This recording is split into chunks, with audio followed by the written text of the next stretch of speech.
Namaskar my friends, and today I'm back here with another Transformers review, and today we are going to be taking a look at the Takara Tomy Transformers Lunar Cruiser Prime. The Lunar Cruiser is the vehicle that was developed by the Japanese Aerospace Exploration Agency, and Takara Tomy decided that hey, let's turn this Lunar Cruiser into Optimus Prime, and that's what we're primarily getting inside this box. So this is the front of the box. This is the the side of the box right here in robot mode. This is the other side of the box, and as you can see, we can actually see the vehicle, the robot mode. Nice product shot right there. And again, now we get the vehicle on the other side of the box. This is the top of the box. This is the bottom of the box. So now let's have a look at Lunar Cruiser Prime. And here we have the Lunar Cruiser Prime in his Lunar Cruiser mode, in his vehicle mode, and this is what the cruiser basically looks like, as you can see. And the cruiser also comes with a couple of accessories which we'll talk about in just a little bit, but this is what cruiser primarily looks like. So zooming here, we have the flag of Japan right there, JAXA, Japanese or Japan Aerospace Exploration Agency right here. Toyota written right here. Lots of details as you can see on your screen. Yeah, there you go. Very nice details. It's a very good looking vehicle mode. I have to admit, it looks really good. These are antennas right here. They're soft rubbery plastic. And yeah, there you go. Very nice. Here's the undercarriage right here. Relatively clean, not a lot going on.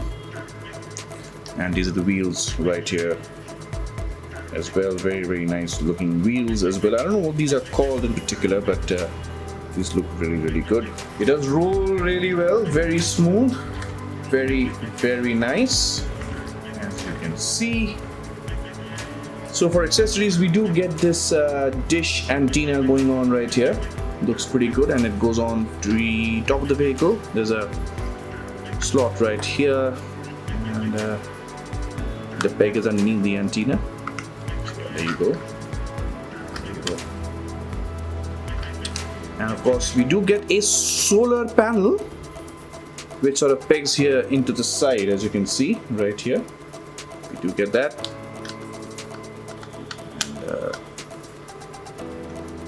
Yeah, there you go, and that's pretty much it. You also do get, oops, sorry, I just moved the camera right there. Alright, we also get a nice looking instruction manual as well. You can definitely use this, and yeah, there you go. That is the vehicle. That is what Optimus Prime looks like in his vehicle mode. So now let's have a look at his robot mode. And by the way, the vehicle mode actually comes packaged like this, without the solar panel and the dish antenna attached.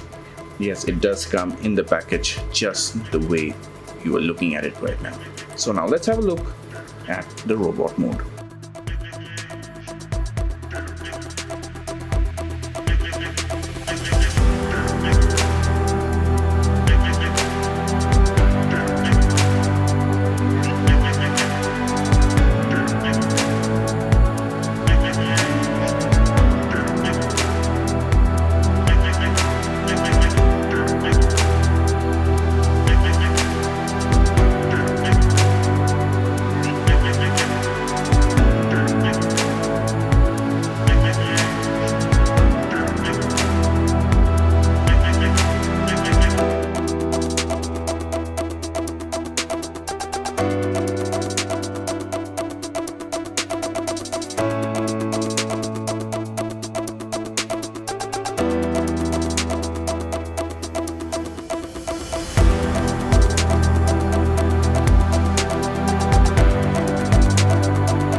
And here we have the Lunar Cruiser Prime in all his glory, and I have quite a few things to say about this figure. And this figure does have a kibble problem, as you can see. He has got kibble on his back and kibble on his legs. However, the kibble on his back collapses quite well. It doesn't bother me as much as the kibble on the legs, and I think the kibble on the legs could have been a little more controlled. It could have been, they could have probably worked the engineering a little bit better as far as the legs are concerned.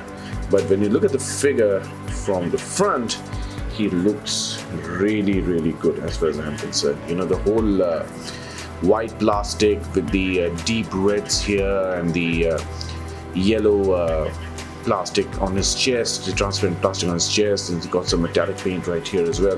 This really looks very good, looks very pleasing to the eye, but the only thing that takes everything away is the kibble, really. And yeah, he does have a kibble problem. But overall, the paint deco looks really, really nice. As I just mentioned, the wheels are nicely painted as well, as you can see. No hollow parts, thankfully no hollow parts on the back. And aesthetically, as far as paints are concerned, I think he looks really, really good. But when it comes to the silhouette, yes, that really does get ruined because of all the kibble. And speaking of aesthetics, let's have a look at that head, and I think that's a very, very good looking Prime head. I think Takara have done a fantastic job when it comes to the head sculpt. I think it is a very, very good looking head. Just show you by throwing a little more light on his face. As you can see, slightly different paint for the eyes, and yeah, that looks really, really good as far as I'm concerned. Very nice head, kinda G1-y looking, but yeah, it does look really, really good. Nice Autobot symbol right there. Now we do get the solar panel accessory, and this is basically, you can use this as a shield. You can have him hold it. Yes, he can hold it, as you can see. There you go. You can use it as a shield for him, as you are right now watching on your screen. You can definitely use it as a shield, and you can also store this on his shoulders right here. You can sort of just straighten this, right, and you can just plug this in like so. Yeah, you can store it like that if you want, right? You could actually rotate this and sort of get it down, maybe. Sorry about that. And could definitely store it like this as well. It all depends on how you want to store him, really. It all depends on how you want to display him. So yeah, a lot of display options right here, and that is good. You can display him just the way you want. You can also store this on his back as well. So there's a couple of pegs here, and there's a slot right here. Just go ahead and peg that in, and yeah, there you go. You can store that on his back as well. So multiple storage options, all depends on how you would like to store him.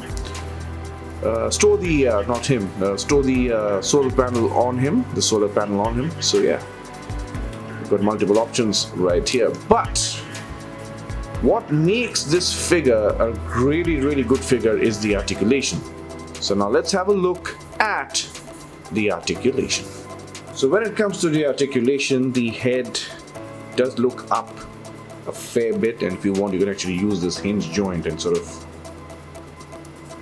get him to look up a little bit more. But again, that's using the hinge joint. He does look down a little bit because he does have his side to side, and he also has a little bit of ever so slight bit of tilt and attitude right there. The shoulders do move out to the side pretty well, as you can see. They're very nice T-pose. They also rotate full 360 degrees.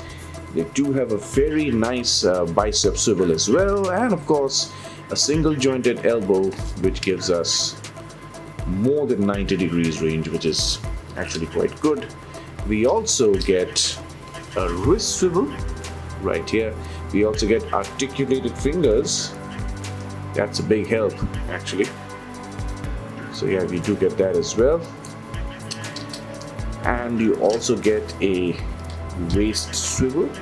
Now what makes this figure very cool in terms of articulation is you have to deform the figure a little bit. That is, you have to mistransform him to get an ab crunch, and what you do is, see, there is a hinge right here, as you can see. All you're going to do is pull that little bit out and you actually get ab crunch, which is pretty impressive, right? You don't usually see this in an official Transformers figure. You usually get to see these things in a third-party figure, but I'm happy that Takara has actually incorporated this. All you got to do is just pull out that hinge joint, not pull it out, but just pull it out gently, basically, and you can actually get an ab crunch. Again, you can just push that in and it all goes in. If you want the ab crunch, just pull that out slightly and you actually get it. And does he crunch back? A little bit. In fact, almost non-existent, but he does crunch forward, which is very nice. And this is something that I was very happy about when I was articulating this guy. And another thing which I really liked, and this is something I think Hasbro should also incorporate in their Transformers figures, is that they usually have a flap going here right underneath the waist, but Takara in this case have sort of got rid of the flap, and they have incorporated the entire leg articulation with the top of the of this part right here, just underneath the waist. So what you're going to do is, let's say you want him to kick forward, he can. There is no flap, and the range is so much better. This is very nice engineering right here. Great bit of work by Takara by removing the flat and actually having this leg be a part of this lower part just underneath the waist. I think this was very clever on their part. He does kick back a little bit, if not a lot, and he does do the splits as well. Oh yeah, the leg just came undone right there. So yeah, he does do the splits for days. Look at that. That is very impressive. Very impressive. So yeah, there you go. He also, I think, has a thigh swivel, which is very handy.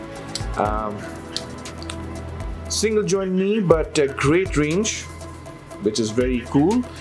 But again, if you're willing to sacrifice the aesthetics a little bit for the articulation, all you're going to do is just flip this over and you actually get a full range of the knee articulation right here.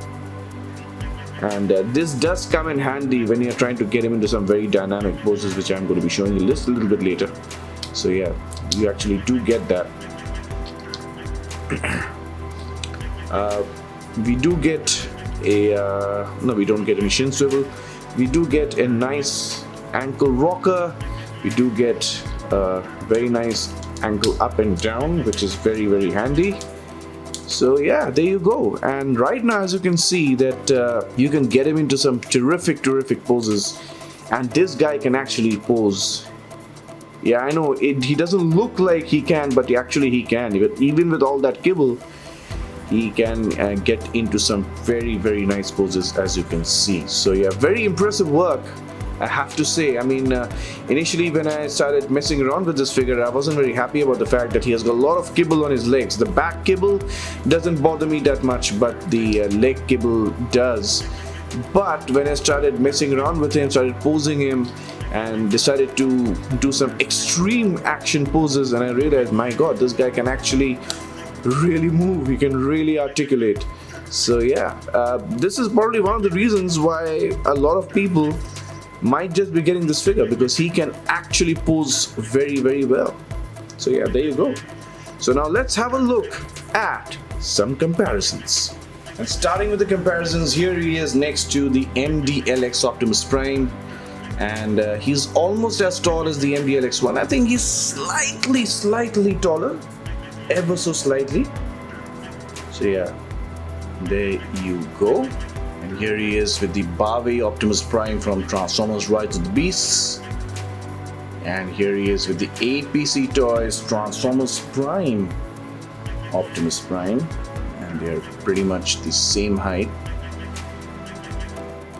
But I think the Lunar Cruiser Prime is slightly taller, maybe just by a couple of millimeters.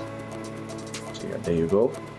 And of course, we do have our Barbie Beavers Dark of the Moon Optimus Prime here in comparison with the Lunar Cruiser Prime. So yeah, there you go. And here he is with the Kingdom Galvatron. So yeah, there you go. Those were the comparisons. So now to answer the question whether or not you should add him to your collection. And here's my answer. I think you should. And I understand that he has kibble issues, especially on the legs. His back rather collapses quite well, although they could have probably handled the kibble issues a bit better. But having said that, the way this guy articulates, it's amazing. It's been a long time since we have actually seen an Optimus Prime figure articulating the way he does.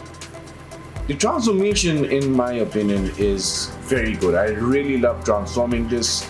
It's not very complicated. It's fairly easy, but then there is a certain level of sophistication which Takara have incorporated in this piece, and I'm very happy that they did, because transformation is very fun when it comes to this figure.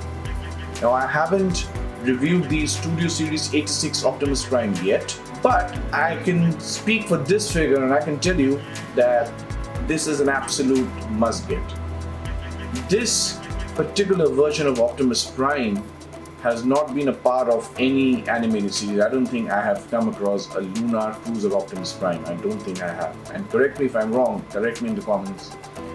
There have been other Optimus Primes in the Transformers multiverse, I think. They do have that. But, at least in the comics they do. But, as far as an animated series or a film is concerned, I don't think I have come across any such version of Optimus Prime. So, using him in a combat scenario where he's teamed up with other characters, that might just pose a problem for a lot of collectors, because he's not the usual Optimus Prime that we get, right? Whether it's by Hasbro or by third-party companies, creating Optimus Prime from animated series. So many have come. The 86 movie, the IDW comics, so on and so forth. But this particular version was developed by Takara Tomy, paying homage to the Japanese aerospace exploration agency, their vehicle, the Lunar Cruiser. So yeah, there you go. I absolutely would love to add him to my collection.